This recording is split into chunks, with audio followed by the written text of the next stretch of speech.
Punta tayo ngayon ng Sharjah. Punta tayo ng Dubai. Let's go!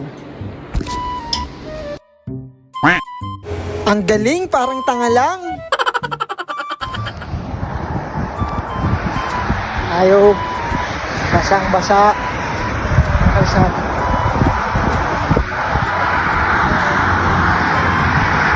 Mulan nga pala dito. Napakalakas ng ulan dito. Napakalamig. 14 degrees ata ang temperature dito ngayon eh. Punta tayo sa tita ko. Dadalaw tayo doon. Sharjah. Isang oras ang biyahe mula dito. Kailangan natin ng bus. Matatagalan tayo. Ang hirap sumakay ng bus ng gantong oras. 11 na ng gabi.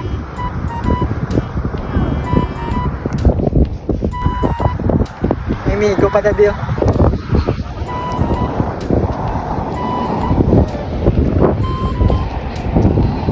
Yo! Vlog mo yan? Vlog mo yan? Vlog mo ha? Sama mo ako.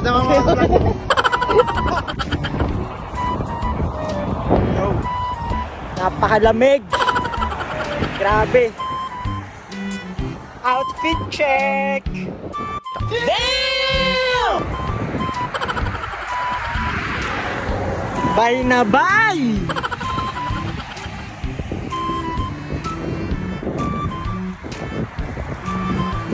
Gagampanan na talaga natin ang pagiging vlogger. Kakarerin na natin.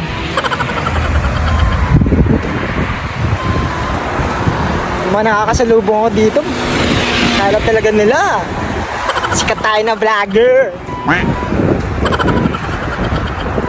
Hindi nila alam 120 na followers natin. Damn!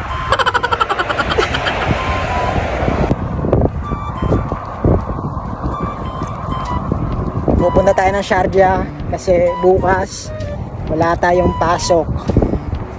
Naalala niyo yung sa nakaraang video ko yung kasama natin na bago? Na-cancel na kasi yun.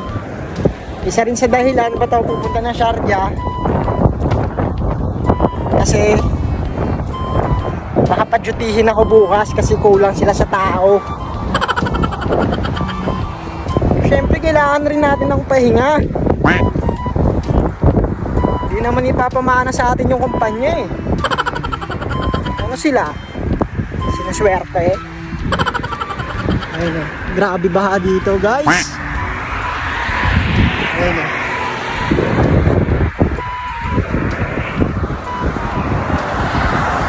Wala pa ring bus talagang nadaan. 11:20 na. Hirapan tayo sumakay na ito.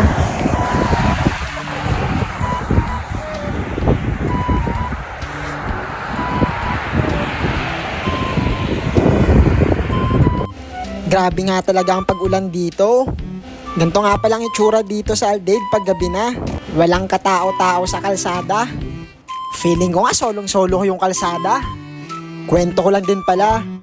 Isang araw may isang babae pumunta sa kagubatan at nakita siya ng isang lalaki. Sinundan siya ng lalaki hanggang sa kagubatan. Ngunit nagulat siya nung nakita niya yung motor na huli na ng LTO. Tapos si Juan nakagraduate na pala. Tapos bigla siyang nagising. Sabi niya panaginip lang pala. Tsaka nadapa si Pedro pagkabili niya ng isda sa kanto. Tapos sinabihan siya ng tindera. At lumabas na ulit yung babae sa kagubatan. At bumili ng sapatos si Juan sa mall para ibigay ito sa lalaki sa labas. Pero may mga pulis na nakabantay sa loob. Sana nag-enjoy kayo sa kwento ko. At nakarating na nga tayo dito sa bus stop na pag-aantayan natin ng sasakyan nating bus. Palinga-linga nga tayo kasi hindi natin sigurado kung may darating pang bus. Kaya tamang upo muna tayo at antay dito. Tapos binidyohan ko yung sarili ko. Tapos kunwari di ko alam na binibidyohan ako. At nakasakay na nga tayo ng sasakyan. Hindi nga pala ako sa bus sumakay kasi wala na palang bus na sasakyan. Medyo late na rin kasi kaya wala nang bus na dumaan. Kinabahan niya ako dito sa sinakyan ko kasi baka kidnapin ako. Pero naisip ko mukhang hindi naman kasi may kasama akong pasahero.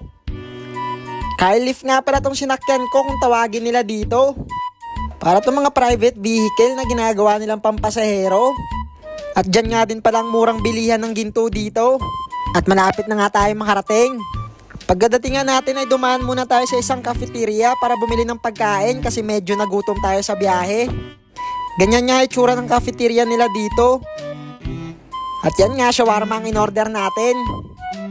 Bumili na rin tayo ng karakti dahil sa malamig na gabi. Grabe, ang sarap ng karakti nila dito. Kitang-kita nyo naman sa itsura ko. Biro lang. Pagkatapos nga natin kumain at magkape ay dumiretso na tayo dito sa flat ng tita ko. Take out nga rin pala tayo ng manok at kanin. Kasi nga, shawarma lang ang kinain natin. Medyo gutom pa rin kasi tayo eh. Kasi bala ko rin naman mag-movie marathon mamaya para may pagkain tayo. Share ko lang. Kunwari na naman nga, di natin alam na binibidyohan tayo. Gusto ko lang malaman kasi ang feeling pag naging sikat na tayo. Malay mo, di ba? Walang imposible. Dating ko nga dito sa kwarto ay agad na akong kumain ng kanin kasi gutom na ako. Ayan nga pala yung manok na in-order ko, sobrang anghang. Puro kong i-rate ko ng 1 to 100. Nasa 101 ang anghang niya. Parang ayaw nga ipakain na nagtitinda dun eh. Ayun yung itsura ng manok oh, sunog pa. Dahil nga sa sobrang anghang may naramdaman ako. Una uuwi lamang ng lahat sa alitan. Naman na love kita. Mo pag nagagalit ka, di ka maiyahag kita. Grabe nga ang epekto ng anghang sa atin. Mukhang hindi na ulit ako bibili dun. O siya, magpapahinga na ako. Paalam!